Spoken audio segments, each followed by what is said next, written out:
Ada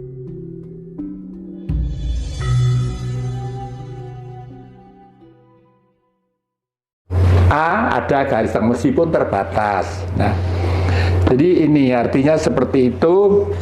Lalu cincin ini dari laut selatan namanya marjan. Kalau ini putih karena sekarang masih bulan Agustus, ya pakai merah putih lah gitu ya. Ini nah. Kalau ini adalah dari saya pernah dinobatkan sebagai Prabaraja Jagat Jawa 2008. Jadi setiap hari saya entah pergi ke warung, entah pergi ke loa, entah menemani tamu, saya harus sebagai Prabaraja Jagat Jawa. Tujuannya apa? Ya berdoa dan berusaha kembali nuansa kehidupan manusia itu ke Jawa yang sejati. Semua kitab suci tujuannya adalah menjadi orang Jawa. Entah Taurat, entah Zabur, entah Injil sampai dengan Al-Quran. Dan orang Jawa itu punya pergaulan yang begitu sangat luas. Tidak hanya kepada antar manusia, antar gaib pun kita bergaul. Mbah iku gendruwo, mbah iku apa, mbah iku apa, itu bergaul. Bahkan saya kebetulan Mas Hendra waktu masih SD kelas 5 itu pernah didatangi alien, makhluk luar angkasa di desa Sananwetan, di desa Kuningan, Blitar sana. Jadi timurnya kota Blitar. Betul alien itu. Karena apa? Saya tuh seneng nonton bioskop dulu itu. Jam 5 sore saya berangkat dari rumah naik sepeda mau nonton bioskop. Dan di bambu itu di atas ada makhluk yang gantung begini. Dikatakan kera kok besar, dikatakan manusia kok kecil. Nah, dan anehnya begitu pohon bambu itu pucuknya kan lemir, kan kecil ya, digantungnya mesti mentelung. Itu enggak mentelung. Katanya orang-orang desa, teman-teman saya itu, kalau ketemu gendruwo, ketemu gini, suruh berani. Wah, tak tantang. Sepeda saya taruh, saya tantang. Ayo, bangsat, turun. Aduh, dulu, turun betul. Gini, tek. Datangi saya gini, wah, sepeda saya tinggal lari pulang. Nah, besoknya pagi itu di desa Papungan, ada piring terbang turun menjemput dia. Betul-betul terjadi. Saya masih umur berapa ya, saya kelas 5 SD saya waktu itu. Ya, yang kembali ke pertanyaan saya tadi ya, yang Jati. Penjajahan ideologis melalui jalur agama gitu ya. Dan penjajahan teritorial itu kan sekarang tanah-tanah kita kan dikuasai sama asing semuanya gitu kan. Lewat jalur kekuasaan gitu. Terus kita juga tahu bahwa sekarang lagi rame di jagat dunia maya bahwa kita ini sebagai bangsa dihina sama orang-orang Ba'alawi gitu yang mengatakan dirinya Habib, keturunan Nabi dan seterusnya gitu. Nah, bagaimana kita menyadarkan bangsa kita bahwa sesungguhnya kita ini adalah bangsa yang besar gitu ya, tidak perlu untuk kemudian tunduk, patuh terhadap ajaran spiritual bangsa lain gitu, karena kita sudah lengkap, sudah paripurna gitu. Ya. Bagaimana yang Jati? Ada dua jawaban. Yang satu, sebelum ada agama, leluhur kita itu sudah hidup bertuhan. Itu sejak kurang lebih sekitar 1500 tahun sebelum Masehi. Hidupnya sudah bertuhan. Kalau agama adalah teori supaya setiap orang yang percaya itu mencari Tuhan sesuai dengan kitab yang diyakininya. Tapi leluhur kita tidak situ lah. Si Jawa, orang Jawa itu kalau dari sisi agama Islam sebenarnya kelasnya itu sudah makrifat, tidak syariat. Oleh karena itu kelemahan agama Islam, maaf, KTP saya sampai sekarang masih tetap Islam ya, itu masih syariat. Itu sudah tergesa-gesa sombong, kelemahannya di situ, kelemahannya ya, sehingga tidak pernah mencapai titik di mana tujuan Rasulullah pada waktu memberi ajaran dan memberi contoh itu. Satu. Yang kedua, agama itu adalah keyakinan orang yang di dalam kitab sucinya sendiri sudah diramalkan.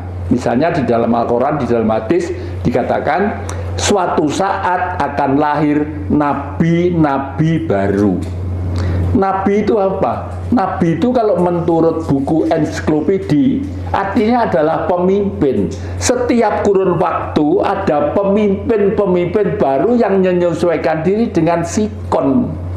Jadi memimpin sekarang disesuaikan dengan tahun 2000 ya tetap gak cocok.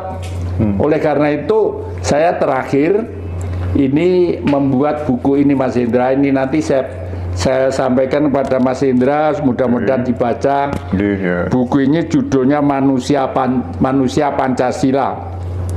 Tidak terduga sama sekali mendapat apresiasi dari Vatikan. Jadi dari Romo Benedictus ke-16 dari Vatikan, saya mendapat apresiasi yang lumayan juga. Saya tidak bicara materialnya, bicara tentang buku ini. Karena apa? Buku ini saya tidak memuat politik, tidak memuat historis, hanya membuat manusia Pancasila sesuai dengan cita-cita leluhur kita. Nah, apakah Indonesia sekarang sudah sesuai dengan buku ini? 180 derajat berbeda. Jadi begini, sekarang manusia Indonesia ke sana, dulu leluhur kita ke sana. Nah, sayang tadi waktu Mas Indra pesen tarot, saya sudah sampai di sini, jadi tidak bisa saya bawa karena saya pernah membuka tarot waktu itu, waktu Jokowi itu kuasa, masa terakhirnya itu gambarnya adalah orang gepuk-gepukan, saling pukul, dan ternyata betul ternyata.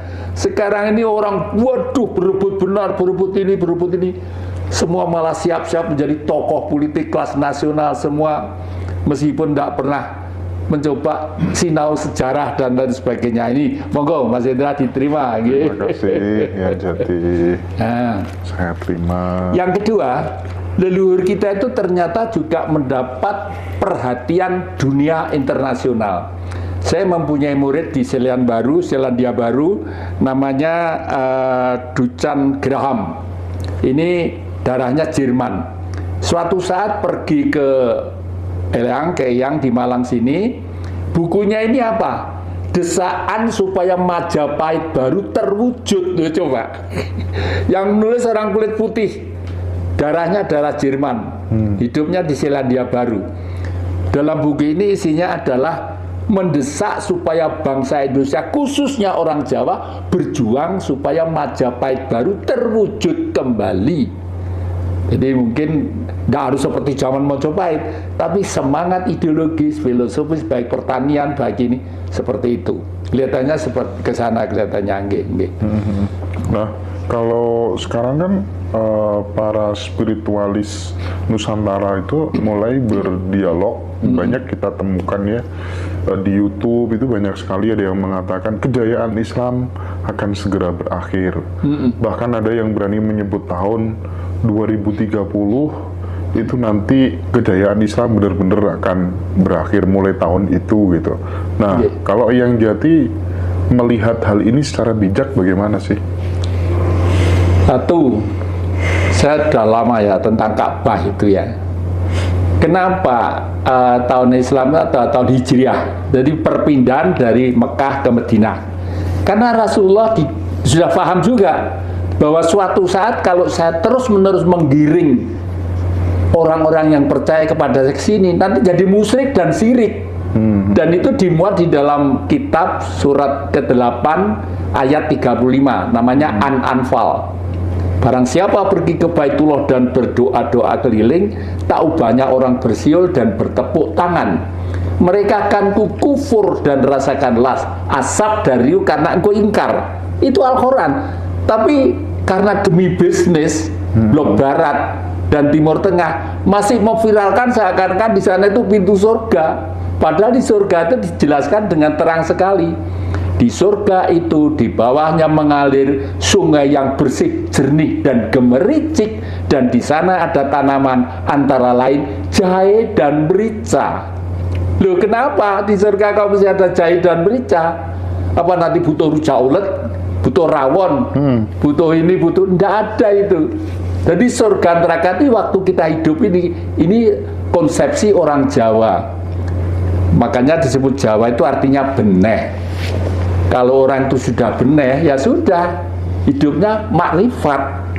Makan penting, Tapi kalau terlalu banyak ya penyakit, ya toh? Karena ini menjadi darah kurang lancar karena kolesterol dan lain sebagainya. Itu intinya seperti itu. Menurut Eyang Jati, kejayaan Islam itu benar-benar nanti akan pudar. Orang akan kembali ke agama Budi gitu. Iya, betul, kembali ke agama Budi ya. Karena kita dulu tuh pernah jaya 341 tahun di bawah kepercayaan Siwa Buddha. Siwa Buddha, Buddha itu budi perilaku manusia, makanya patungnya yang di rumah yang Mas Indra dulu syuting itu ada kepala Buddha gede sekian dari perunggu, di sini ada tengkorak dan bulan, artinya angkasa, Siwa. Kenapa? Karena dulu asal mula manusia itu dari langit, bahan bakunya dari langit baru ada bumi. Jadi bumi itu ibu pertiwi, ibu kita ya bumi ini, ibu pertiwi. Orang Jerman, orang Perancis, orang Eropa nyebut Madeleine, sama sebenarnya. Nah, si Islam ya, karena seperti sekarang ini kalau nggak salah di Iran atau di mana sudah membuat Ka'bah sendiri, itu berarti kan sudah ya boleh-boleh, kenapa enggak boleh-boleh saja. Cuman ngerti apa enggak fungsinya Ka'bah? Kalau nggak ngerti ya sama saja. Iya. Sama saja. Tapi kan sekarang memang yang jadi kayak di Arab Saudi juga kan sudah terjadi modernisasi gitu. Betul. Jadi ulama-ulama Wahabi di sana itu sekarang udah mulai ditangkapi gitu ya. Tafsir misalnya sudah boleh nggak pakai jilbab kecuali di Haramain gitu ya. Terus tapi justru di Indonesia ini yang parah gitu ya. Kebalik. Rasulullah aja kan dulu berpesan tidak boleh meninggikan makam gitu ya. Tapi sekarang Habib kelompok-kelompok Ba'alawi itu malah justru bikin bisnis makam keramat, makamnya siapa nggak jelas, diba'alawikan, dianggap leluhurnya. Itu gimana yang jadi? Ya, sesuai dengan teori saya, ikut Tuhan atau ikut setan dulu itu ya. Yang satu lembar itu sebenarnya kehidupan ini sebelum ada manusia, itu diciptakan kehidupan gaib. Kalau di dalam agama disebut bangsanya jin. Nah, jin itu bahannya terdiri dari api dan udara. Kalau manusia terdiri dari udara, dari api, dari tanah, dan dari air. Nah, itu kalau di dalam agama banyak yang disebut malaikat. Dan malaikat itu banyak yang jelek juga, karena iri. Melihat Mas Indra dengan adik-adik iri. Indra tuh kok bisa membuat kamera, bawa kamera nyuting, menceritakan ini. Saya kok tidak bisa lah. Jin-jin malaikat yang iri itulah akhirnya masuk di dalam jiwa manusia, sehingga manusia itu hidupnya itu menganut dua versi. Versi yang pertama adalah versi liberal, kebebasan. Versi kedua versi ateis. Ateis bukan komunis loh ya, lain. Jadi satu liberal, satu ateis ya. Orang ateis itu adalah orang yang percaya tidak ada gunanya. Hidup siang pagi mari sore bicara tentang gaib itu tidak ada gunanya. Tetapi yang penting bagaimana menggunakan otak kita untuk bekerja. Sampai di negeri Cina sekarang membuat tenaga surya buatan, itu pada hebat juga. Nah, malaikat-malaikat yang jelek tadi itu pengen masuk dalam jiwa manusia, sehingga manusia menjadi dua kubu itu, liberal dan ateis. Tapi karena mereka itu saling bersaingan untuk kuasa di dunia dan mencari materi untuk kepentingan ekonomi bangsanya, oleh karena itu mereka membuat senjata. Nah, senjata inilah awal mula dari rusaknya suatu peradaban yang suatu saat mereka mau tidak mau senjata mesti digunakan dan harus perang.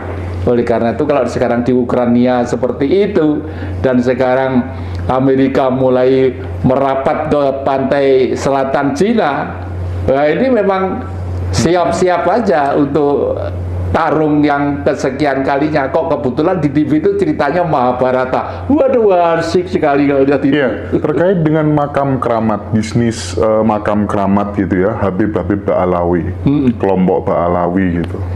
Di Jawa ini banyak sekali makam-makam yang dipalsukan untuk kepentingan bisnis oleh mereka yang kita anggap sebagai keturunan Nabi, karena mereka juga menganggap bahwa dirinya adalah keturunan Nabi. Ya. Sebagai orang tua di Jawa, apa yang ingin yang Jati sampaikan? Ya ini karena sudah terlalu cupama benang gitu ya, benang itu sak bola, ruwet dan basah. Untuk memulai dari mana harus telaten pelan-pelan. Tapi saya yakin suatu saat peradaban itu akan dihitung dengan 7 hitungan, 7 hari seminggu, 7 bulan pitonan ya, 7 tahun windu, 70 tahun rata-rata umur manusia, 700 tahun mau tidak mau zaman ini harus ganti. Dari situ aja kitab-kitab suci, makanya kalau masih seperti dulu nggak ada yang ikut nanti, boh itu gereja, boh itu masjid, lama-lama nggak ada yang mengikuti. Sekarang aja udah mulai seperti itu, karena anak-anak membaca lewat viral itu lebih maju lagi gitu. Nah, itu supaya tidak terjadi terus-menerus gitu yang Jati, pemalsuan makam itu, apa yang harus dilakukan oleh negara? Disinilah peranan negara sebagai organisasi yang dibentuk oleh rakyat, membentuk negara, lalu strukturnya dibentuk pemerintahan. Tugasnya justru meluruskan itu ya. Misalnya di Indonesia silahkan bicara keyakinan, bu Islam, bu Kristen, bu Hindu, bu Buddha, bu silahkan. Tapi sebelum berani bicara di tempat umum, dia harus lulus Pancasila dulu. Lulus Pancasila. Kalau sila yang pertama ketuhanan aja sudah tidak lulus, nggak boleh. Macam-macam perlu kayak Pakistan sekarang itu, penggal lehernya, dayer gitu. Harus tegas. Ini Sabang Merauke itu ribuan pulau, ribuan suku, adat dan bangsa kok. Kalau kelewas-kelewas yang mimpin kayak gini ini tidak jelas, tidak tegas, ini hancur, betul-betul hancur. Oke. Baik yang Jati, kita break dulu, minum dulu.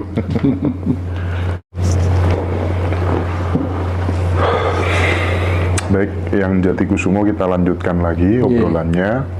Yang Jati ini kan mempelajari banyak kitab suci, mempelajari berbagai macam agama, tidak hanya Islam aja, tapi juga agama-agama yang lain termasuk Buddha gitu ya.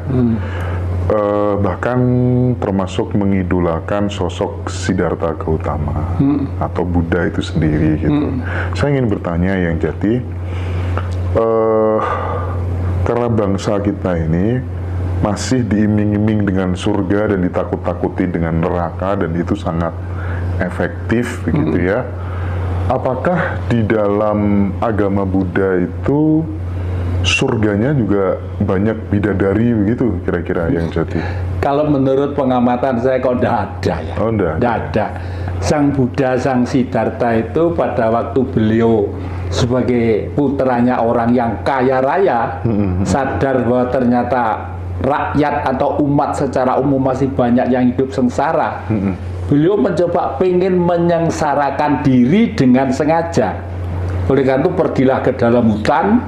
Di situ betul-betul pengen mencari Tuhan itu di mana yang kuasa itu sebenarnya itu. Lalu duduklah. Disitulah dia pasrah, dimakan ular terserah, dimakan harimau terpasrah gitu. Ternyata dari keheningan sejati itulah timbul 5 dasar pemikiran, sehingga pemikiran itu setelah dikembangkan sekian ratus tahun oleh masyarakat lalu menjadi istilah agama tadi itu. Backgroundnya semua dari sana, karena Sang Siddhartha itu 500 tahun sebelum Masehi. 5 dasar itu adalah angan-angan benar, pikiran benar, tutur kata benar, pribadi benar, bergaul benar. Nah, kebenaran-kebenaran 500 tahun sebelum Masehi itu dikelola dan dioncai sedemikian rupa oleh Bung Karno sehingga menjadi metode kebenaran abad 3000 yang abad ketiga, abad 3 tahun 3000 yang akan datang, yaitu Marhainisme. Dan saya yang pernah digembleng Bung Karno mulai kecil sampai gede, bahkan mendapat pesan dari Bung Karno, jadi besok yang meneraskan Bapak. Itu semua Mas Indra mungkin pernah saya kasih tahu di rumah, kitab 1 lembar, yang namanya sentral titik aktivitas minus. Oke. Nah, sekali lagi tidak pernah ada cerita tentang bidadari di surganya Buddha. Tidak pernah ada. Terus kalau misalnya di Buddha bicara tentang surga itu secara pemahaman orang Buddhis apa yang jati? Surga itu ternyata di pemahaman orang Buddhis adalah bagaimana waktu otak kita sebagai alat yang dimana di tengah-tengah otak kanan, otak kiri, otak belakang ada ruang ovum. Menurut kedokteran itu ada cahaya, itulah Tuhan. Jadi kalau otak kita waktu hidup ada suatu prinsip yang tadi itu, kebenaran 5 tadi itu udah dinginnya surga, ayem, tentrem. Jadi kebahagiaan di dunia, ayem, tentrem itu wujud surga yang nyata. Wujud surga ya di dunia ini, tidak kalau mati. Saya sudah mati 2 kali, 3 hari. Tidak seperti yang diceritakan agama, betul. Tidak ada bidadari. Tidak ada. Oke. Tidak ada. Terus berarti kalau kemudian kita hidup, terus diiming-iming nanti kalau meninggal dapat bidadari itu, tujuannya apa yang jati? Yaitu metode pada waktu manusia masih banyak yang belum sekolah ya, belum ada perguruan tinggi, masih goblok-goblok gitu. Masih goblok-goblok ya. Metodenya seperti itu. Agama itu mengajarkan supaya orang takut. Iya. Kalau sudah takut itu kan menang mau takut, ya kan? Tapi kalau terus-menerus diajarkan takut, sekarang kita menghadapi tahun 3000 kok takut terus, ya melarat tenan. Ya iya. Saya berkali-kali masuk Ka'bah, Mas Indra. Berkali-kali masuk Ka'bah. Masuk Gua Hira saya sudah. Betul itu ya. Isinya Ka'bah apa yang jati? Isinya Ka'bah itu yang semula adalah patung-patung buatan orang suku Quraisy. Ya. Jadi pada waktu itu orang sana itu membuat Tuhan itu sesuai dengan seleranya, keyakinan masing-masing. Nah setelah itu lalu diluruskan oleh kakeknya Mas Indra yang seorang Brahmana. Orang Jawa nyebut Brahmana, orang sana menyebut Ibrahim, orang Eropa menyebut Abraham. Lalu oleh seorang Brahmana diberi linggayoni, tingginya sekian, kira-kira lebarnya 1 meter persegi gitu, pancurannya 4. Makanya orang Islam tuh boleh kawin sampai 4 istri itu karena dasarnya itu. Dan itu dari apa? Dari batu merah. Jadi yang dandani orang Arab tuh orang Jawa. Oke. Nah sekarang yang jati ini yang lagi rame gitu ya di berita-berita nasional itu tentang bahaya megatrust. Yang kemarin kan Jepang gitu ya. Sekarang mengancam Pulau Jawa gitu. Nah, pandangan yang jati bagaimana? Kita harus bagaimana supaya bencana yang mungkin akan memakan banyak korban itu tidak terjadi gitu. Satu, secara rasional, tidak ada di muka bumi ini yang bersifat langgeng. Semua pasti punya umur ya. Entah rumput, entah pohon, entah gunung, entah apapun pasti punya umur ya. Hanya umur kapan itu kan kita tidak pernah tahu. Oleh karena itu benar atau tidak, saya itu jauh-jauh Mas Indra juga sudah pernah ke Pedepokan saya di Singosari, juga pernah ke Rumah Malang. Itu kan dari besi beton semua itu, dari besi beton gede-gede gitu. Sampai tukangnya tuh bingung, wah ini kangge dalam nopo atau bakal dari besi, nggak ngerti aku. Sapa rolan nol lindu sih bisa bertahan. Itu karena apa? Karena megatrust yang dari selatan itu juga paling tidak, betul atau tidaknya bagaimana, itu paling tidak alam semesta, kehidupan gaib, khususnya Kanjeng Ibu Ratu Mas Laut Selatan, itu memperingatkan kepada kita supaya hati-hati. Hati-hatinya bagaimana? Hati-hatinya tidak karena doa berdasarkan kitab, ya. Hati-hatinya kepada leluhur kita. Makanya saudara-saudara yang percaya dengan kakek ini saya adviskan untuk ngendangi leluhur-leluhur yang pernah babat desa dimanapun. Karena leluhur kita itu kalau babat desa yang dicari pertama kali mesti sumber. Karena air itu untuk masak, untuk minum, untuk mandi, untuk nyuci, untuk ngejain sawah. Dan sumber itu kalau sudah lama pasti ada pohon yang besar. Nah, sopan santun orang pada waktu itu ya pakai bunga boleh, dupa boleh, tapi itu hanya etika sopan santun terhadap leluhur. Nah, biasanya kalau orang-orang sudah membiasakan seperti itu, mau ada apa-apa itu pasti tahu, kerasa gitu loh. Seperti kapan hari saya tuh mau pergi, Mas, mau pergi, kok kebetulan itu ada salah satu barang saya itu ketinggalan. Itu kerjaan leluhur. Kenapa? Karena ternyata dompet saya tidak saya bawa. Padahal saya sudah mau makan ke warung itu. Coba jadwal ninggal sandal, ya toh? Itu penting untuk kita supaya kemudian kembali mempelajari nilai-nilai ajaran spiritual leluhur kita dipelihara dengan baik, ya. Jangan Syukur kalau malah ditanami bunga-bunga gitu. Itu bukan musyrik, bukan syirik. Justru inilah perilaku manusia yang bertuhan. Nah, ajaran asing, bahkan kemudian misalnya kalau kita bicara soal Islam gitu ya, orang-orang Barat yang ingin kemudian mencengkram ya dalam tanda kutip Indonesia, itu justru malah menyekolahkan orang-orang tertentu, disuruh belajar Islam, terus kemudian dimasukin Indonesia, dapat gelar Habib dan lain sebagainya, bikin organisasi namanya Hizbut Tahrir, bikin organisasi namanya Ahmadiyah, Syiah. Oh ternyata HTI, Syiah, Ahmadiyah itu semuanya kantornya di London semuanya. Betul, yang jadi gitu. Betul, jadi sekejam itu mereka untuk mengobok-obok Indonesia gitu. Islam dalam tanda petik memang diperalat oleh kaum imperialis dan kapitalis untuk sebagai embrio penjajahan di tempat itu. Karena dengan fanatik agama, akhirnya orang buta toh. Kadang-kadang saudara sendiri dibantai, dulure dhewe Pak Dinalak dhewe kadang-kadang dibantai. Itu ya gara-gara itu. Jadi seperti Indonesia juga begitu. Makanya begitu Prabu Brawijaya mulai anaknya mulai dididik oleh orang dari timur sana, udah mulai berani dengan bapaknya. Dengan bapaknya sendiri, apa bapakmu Prabu Brawijaya? Masang patung, ngebong dupo, itu menduakan Tuhan. Kalau sudah menduakan Allah tuh, meskipun orang tua sendiri dibunuh itu halal. Dan salah satu misi dari mereka adalah memutus hubungan kita dengan leluhur-leluhur kita. Betul. Dengan segala cara gitu ya.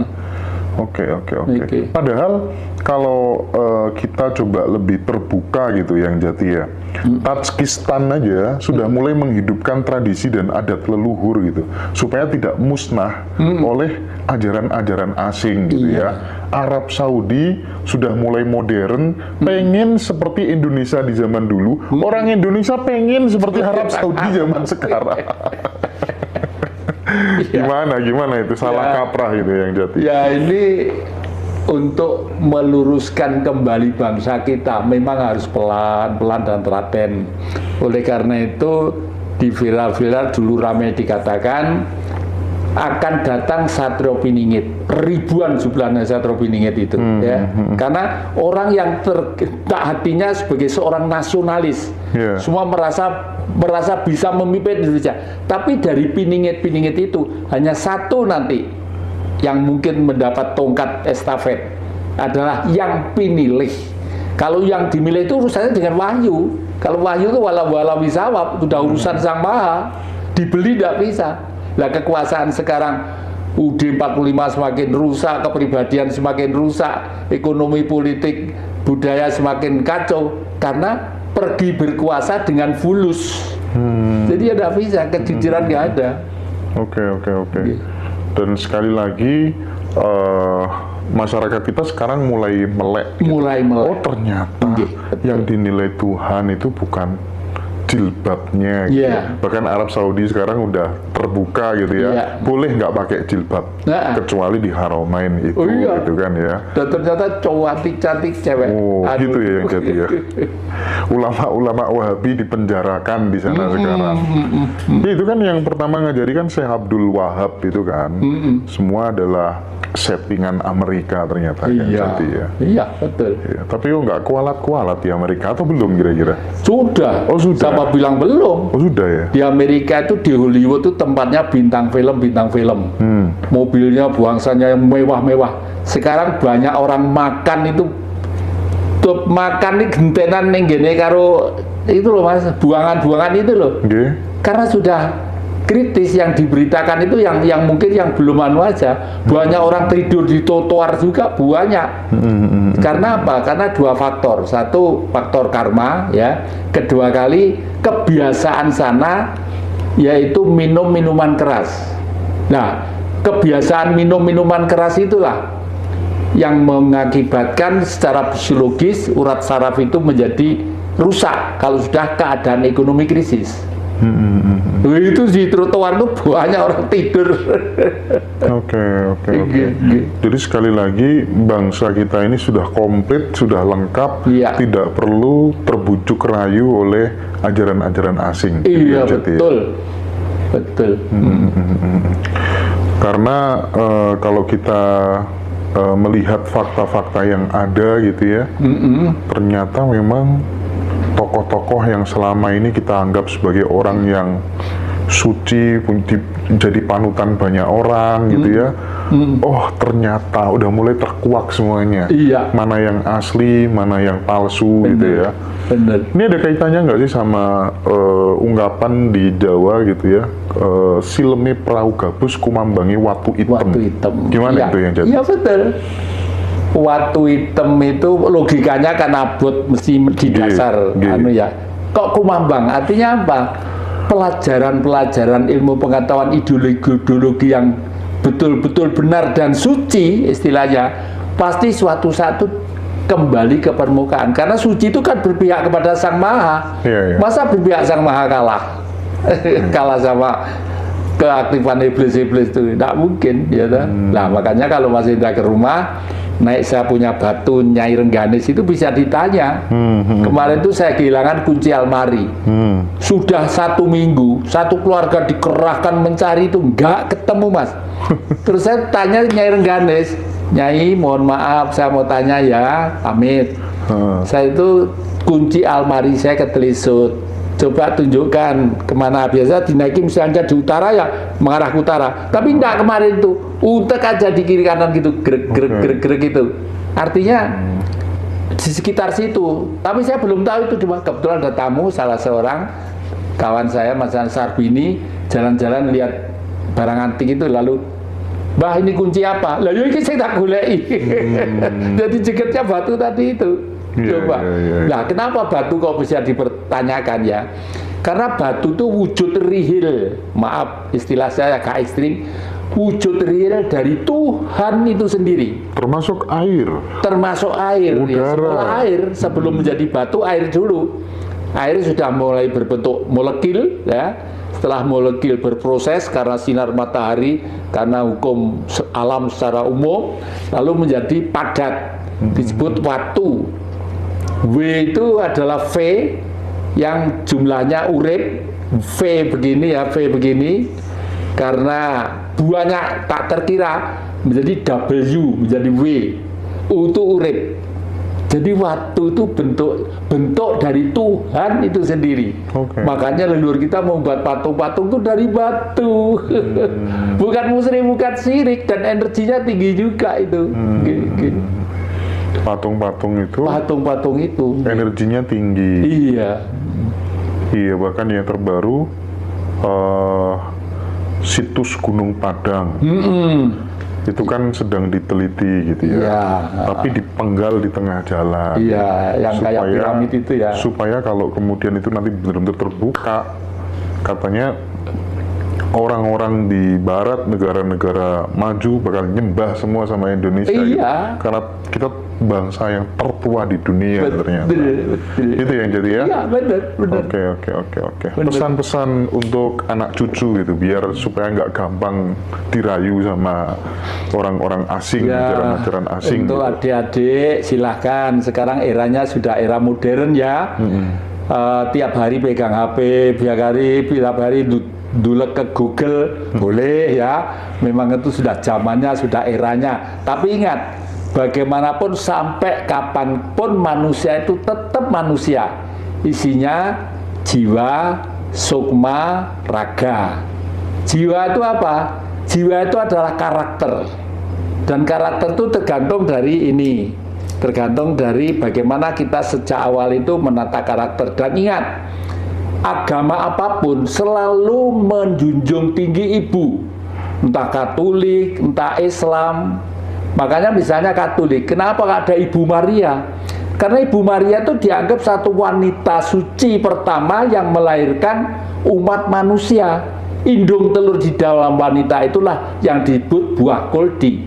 Rasulullah juga mengatakan, ya Rasulullah, siapa orang di bumi ini yang harus kami hormat? Mungkin yang bertanya batinnya mesti beliau, ternyata tidak. Ibumu, bapakmu.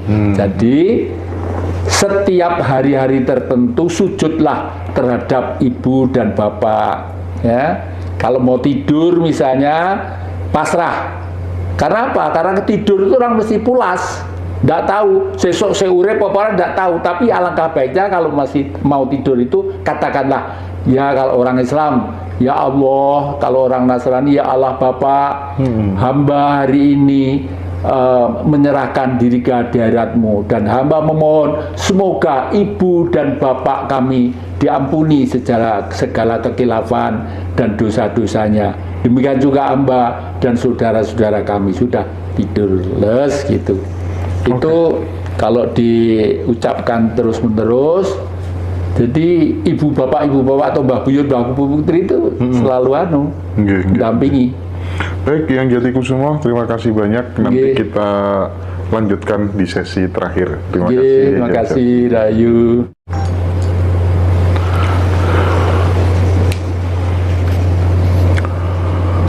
Eyang Jatikusumo, pikiran Eyang Jati tentang ibu kota Nusantara, IKN gitu ya, yang banyak drama yang mengiringi pembangunan IKN itu, kira-kira sebagai pemerhati Nusantara, pecinta Indonesia, apa yang ingin Eyang Jati sampaikan? Sebagai orang nasionalis, saya berpikir ibu kota mau diletakkan di mana saja boleh, Sabang, Merauke boleh ya. Sebagai orang ideologis, kelihatannya kalau berada di sana itu kurang tepat, apalagi dari sisi historis ya. Di negara manapun tidak ada yang tidak menghormati bapak bangsanya, entah Rusia, entah Cina, entah Amerika. Di Amerika itu bapak bangsanya siapa? George Washington.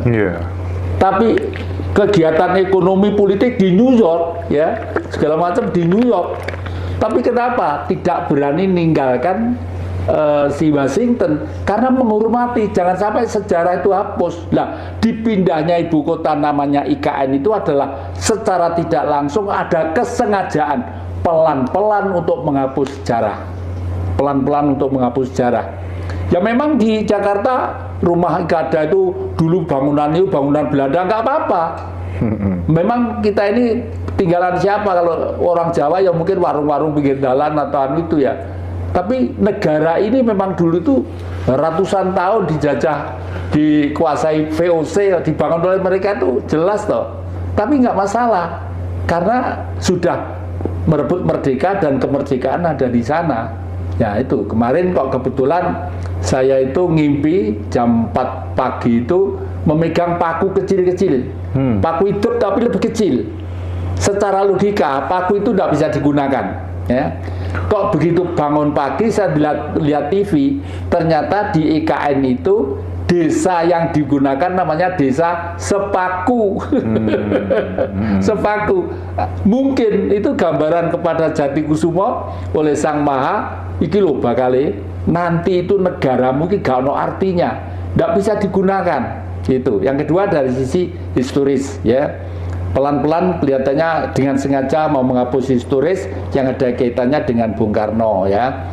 Kalau sudah Bung Karno dihapuskan pelan-pelan secara historis, kan ajarannya juga lama-lama tidak ada. Satu, yang ketiga, orang-orang banyak tidak sadar, rektor, dosen politik, tokoh politik, Senayan tidak sadar kalau negeri ini sudah bukan negeri Pancasila itu loh, semua tidak sadar. Ya. Apa alasannya yang Jati bilang begitu? Ya karena dari sisi politik ya sekarang sudah bukan Indonesia lagi sesuai dengan cita-cita kemerdekaan 17 Agustus 45. Dua, dari sisi ekonomi. Dari sisi ekonomi kita ada kegantungan yang sangat besar ya. Konon utang kita sampai berapa puluh triliun gitu. Konon itu. Kalau sudah berani diviralkan secara terbuka oleh tokoh-tokoh, tidak mungkin toh dia tuh bohong. Yang ketiga, setiap ada orang ngeritik RI 1, sebentar itu aja tidak ada berita. Pasti ini direkayasa. Yang ketiga, media-media ya televisi umumnya sekarang itu diganti berita-berita yang seakan-akan tidak ada apa-apa. Termasuk drama-drama dari Korea diutamakan supaya anak muda itu terhipnotis ke situ, yang tua-tua juga ya begitu. Ini jelas seperti itu. Jadi oleh karena itu sebelum Bung Karno meninggal dulu itu ada 3 pesan yang harus dilakukan. 1, bebas aktif dalam politik, berdikari dalam ekonomi, berkepribadian dalam kebudayaan. 3-tiganya itu sudah tidak ada sama sekali ya. Bebas aktif dalam politik sekarang tidak ada.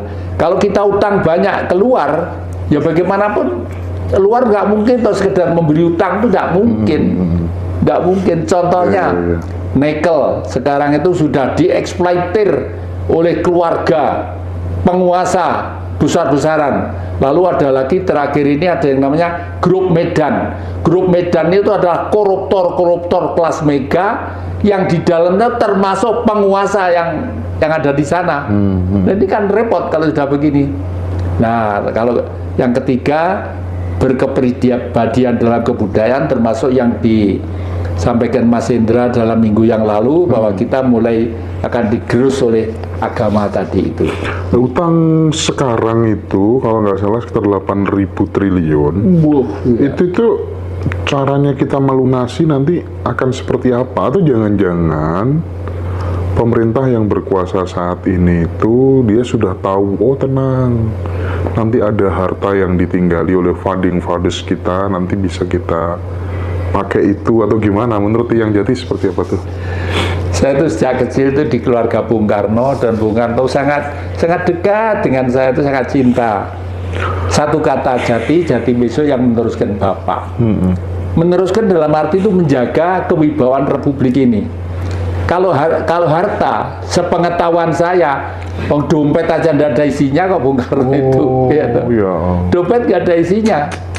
Kalau pada waktu itu Bung Karno pernah dengan Kennedy itu pernah ada kesepakatan bersama-sama dengan Vatikan, memang saya percaya, sedikit percaya. Tapi bukan harta Bung Karno, harta kerajaan-kerajaan saya percaya kalau itu. Karena kalau Indonesia kan masih 79 tahun yang lalu.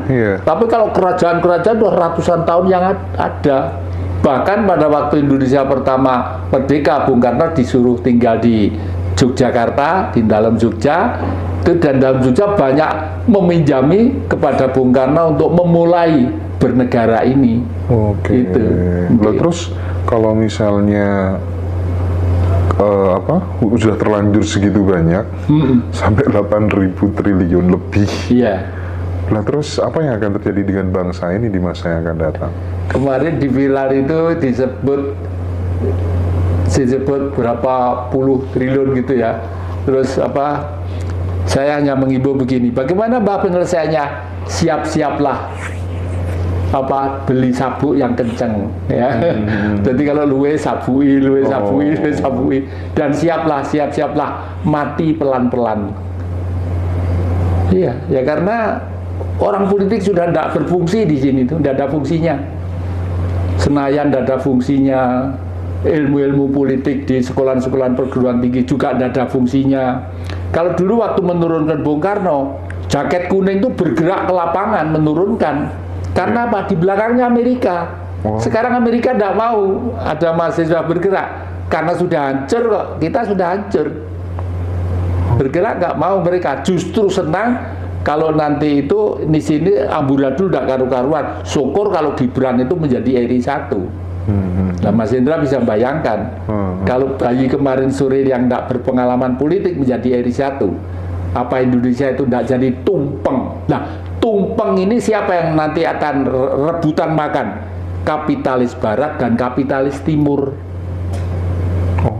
Kapitalis Timur, penduduknya besar, 1,4 miliar manusia. ya, dan mereka sudah menguasai jaring-jaring pasar, ya. Kapitalis Barat karena akan kolab butuh kerja keras untuk juga merebut surga yang namanya Indonesia ini. Gibran bayi kemarin sore yang belum bisa apa-apa, itu maksudnya apa? Apakah karena dia belum paham tentang Jadi seorang geopolitik? presiden yang memimpin 360 juta manusia dan geografis seperti ini harus berpengalaman politik, tidak dikatrol oleh bapaknya, ya toh.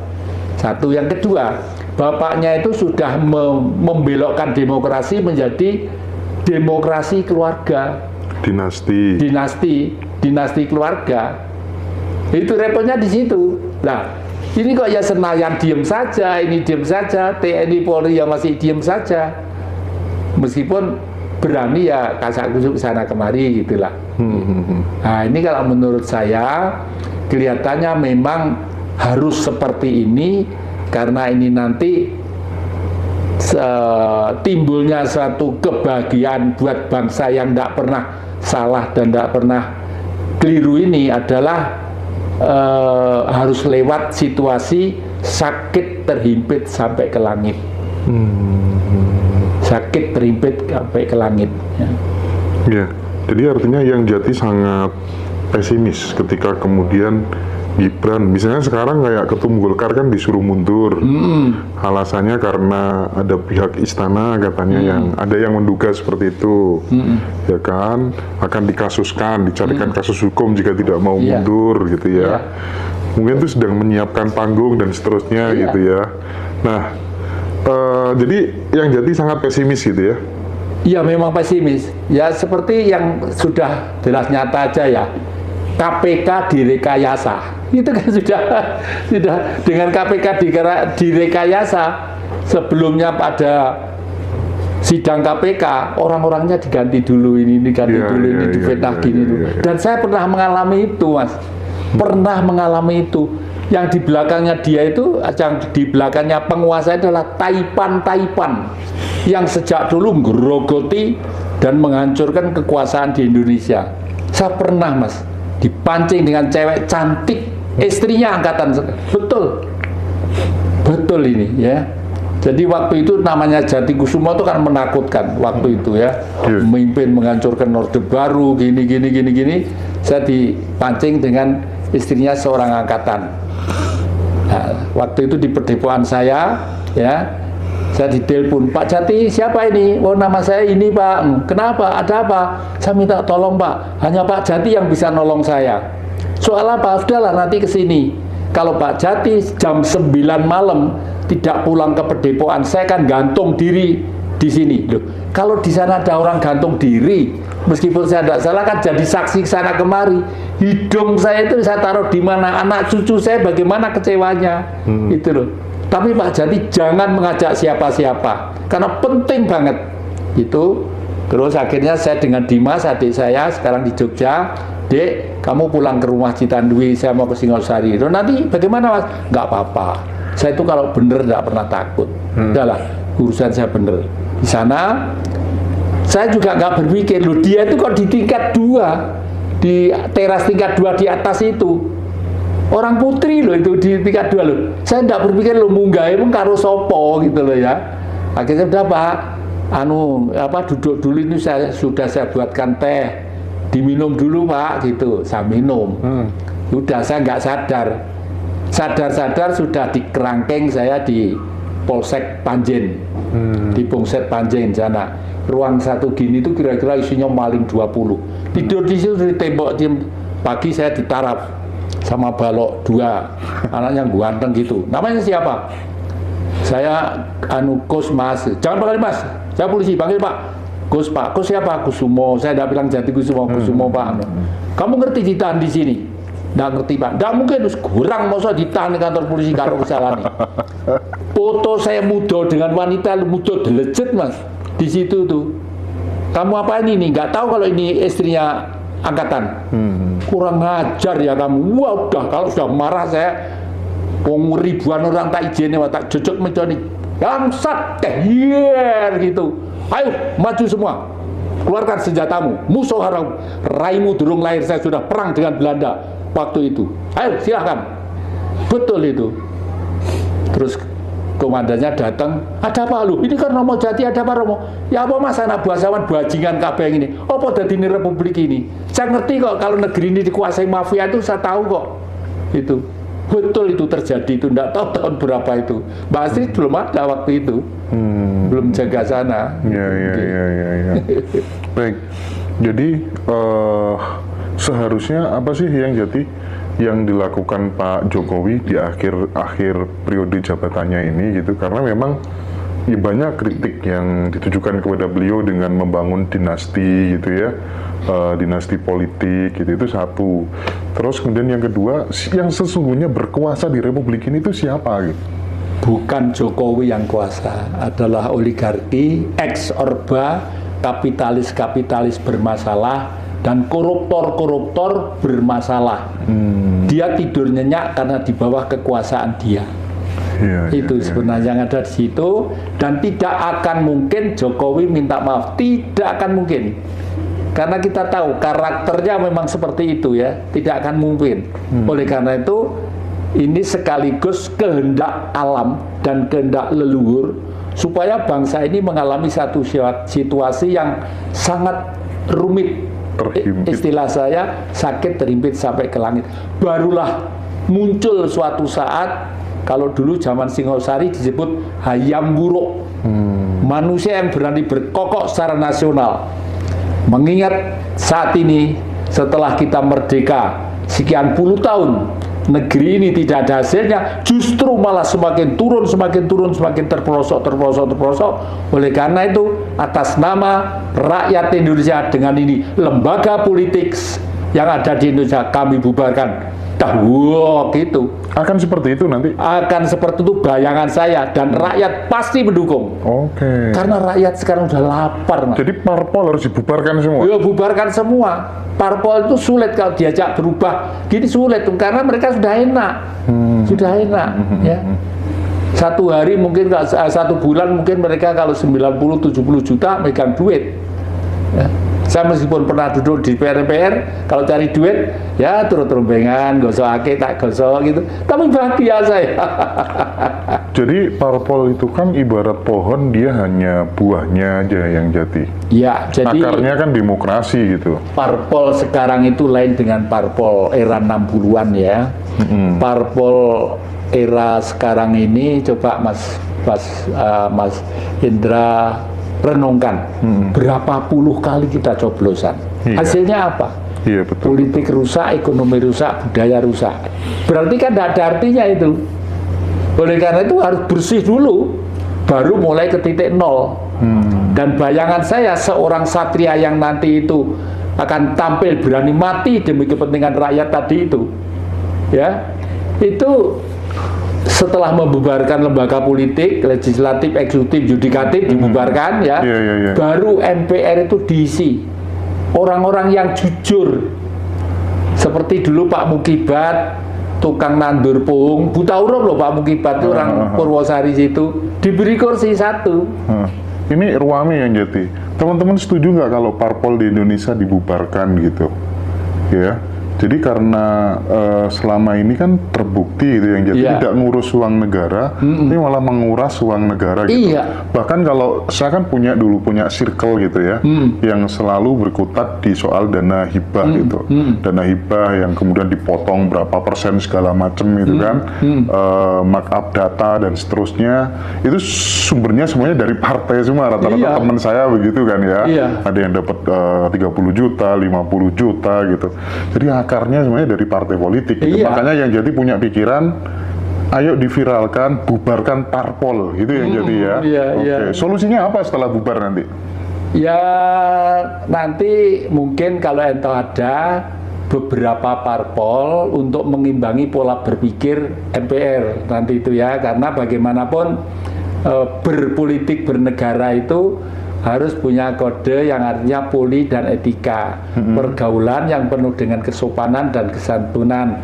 Partai politik itu mungkin hanya beberapa saja, dibutuhkan tokoh-tokoh yang masih orisinil, yang lainnya diisi masyarakat yang profesi, yang cerdas dan jujur yang penting. Apa yang diomongkan di MPR, diinventarisir sama sekretaris, baru diberikan kepada DPR, dijadikan undang-undang dan peraturan, ya, lalu dilaksanakan pemerintah, gitu. Tapi kalau khayalan saya, ini karena sulitnya seperti ini, khayalan saya harus dipimpin seorang raja dulu. Seorang raja, nanti yang raja itu bijak, berani, dan mempunyai optimisme yang tinggi terhadap negeri ini, dan berani mati demi kepentingan bangsa dan rakyat, seperti Bung Karno itu, wah baru mungkin ya. Jadi ibarat bis yang mogok gitu ya, Indonesia itu sudah tidak spare partnya lagi yang diganti, tidak perlu ganti sopirnya juga karena sudah parah gitu ya. Iya. Bisnya yang diganti Bisnya kira-kira yang ya. Iya. Kita menunggu sosok seperti Bung Karno, begitu kan yang Jati? Iya. Dan akankah kemudian muncul manusia jenis dan model seperti Bung Karno lagi ke depan? Saya yakin ada. Saya yakin ada. Karena dialektika kehidupan politik dan spiritual itu selalu ada yang namanya sang pinilih. Itu atas keagungan kemurahan Sang Maha Kuasa. Ya, kok kebetulan akhir-akhir ini wayang Purwo itu disiarkan terus di radio dan saya rajin mendengarkan. Kak cermati lakon-lakonnya itu seperti bimbingan politik terhadap kita. Nah, ini kerja siapa? Kerja leluhur. Suruh berpikir. Nah, siapa nanti? Walau alam bisawab, ya. Tapi nanti kalau muncul kayak Bung Karno diturunkan oligarki lagi nanti. Nggak masalah, nanti kan masih jauh lagi. Tapi nanti begini. Sebenarnya pada waktu zaman Bung Karno itu sudah sistem monarki sebenarnya. Ada seorang kepala negara, ya. Kepala negara. Kenapa harus ada kepala negara? Supaya negara itu aman. Yang ditiru Keraton Yogyakarta. Yogyakarta itu silahkan, penduduk hidup 1000 kali silahkan, asal jangan kamu menjual tanah. Karena tanah ini milik keraton. Artinya kepala negara itu harus dibedakan dengan kepala pemerintahan. Nah, itu kepala negara ada. Kalau zaman Bung Karno dulu kan ada Perdana Menteri. Karena baru merdeka, baru semua rebutan pengen menjadi Perdana Menteri. Jadi ibaratnya kepala negara itu steering komitennya, kepala pemerintahan itu organisasi komitennya. Itu ya, kira-kira ya. Oke. Bagaimana dengan Bung Prabowo menurut yang Jati? Mas Prabowo itu saya pernah di Gerindra juga ya pada waktu itu tahun berapa ya. Waktu itu saya perkuat Gerindra supaya PDIP itu berkurang. Kenapa? Padahal PDIP saya loh mendirikan. Jadi Kusupani mendirikan PDIP. Suratnya saya simpan di rumah di notaris ya. Karena waktu itu saya melihat gejala di Republik ini agak tidak baik, makanya saya memperkuat. Nah, kalau nanti Mas Prabowo itu jadi dilantik ya, satu permohonan saya, Mas Prabowo menebus dosa selama ini sebagai seorang tokoh, seorang militer atau seorang negarawan. Dosanya apa?